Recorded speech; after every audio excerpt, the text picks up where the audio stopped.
Nachádzame sa v pravoslávnom kostole v Švientovej Malej, ktorý postavili, respektíve prestavali v roku 1762. Neskôr koncom 19. storočia tu urobili ďalšie menšie zmeny spojené s rozšírením a predĺžením svätyne. Tento kostol patrí do skupiny západo-lemkovských pravoslávnych kostolov. Je v nich zachované výrazné trojčlenenie. Je teda zložený z troch častí. Z presbytéria, svätyne, hlavnej lode a výrazne predĺženého babinca, čo je časť vyhradená pre ženy. V tomto prípade babinec rozšírili na priestrannú predsieň. Samotnú väžu, ktorá sa nachádza nad babincom, posunuli nad vstupnú predsieň.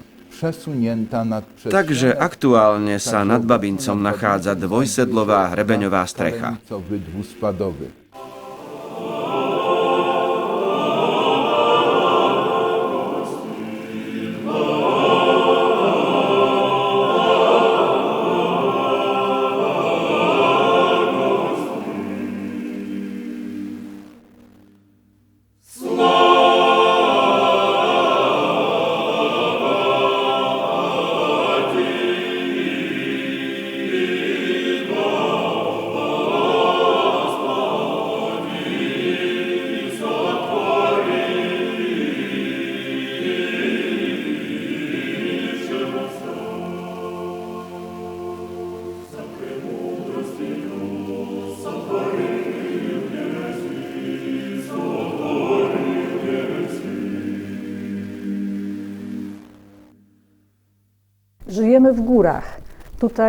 Žijeme v horách.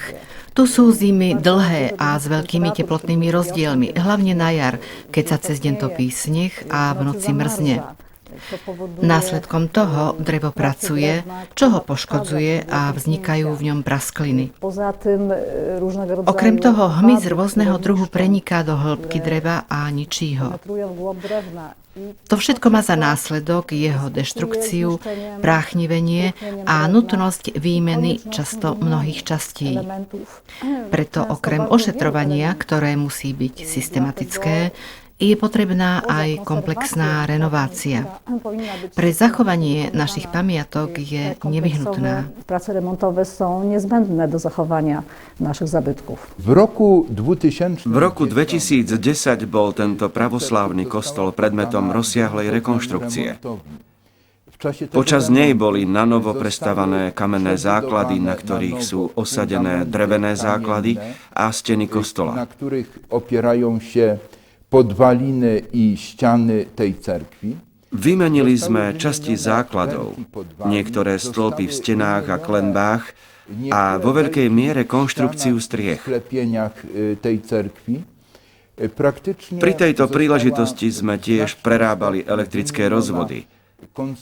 Vymenili sme aj podlahy, pod nimi sa nachádzajú kamenné podpery, na ktorých sú ukotvené trámy.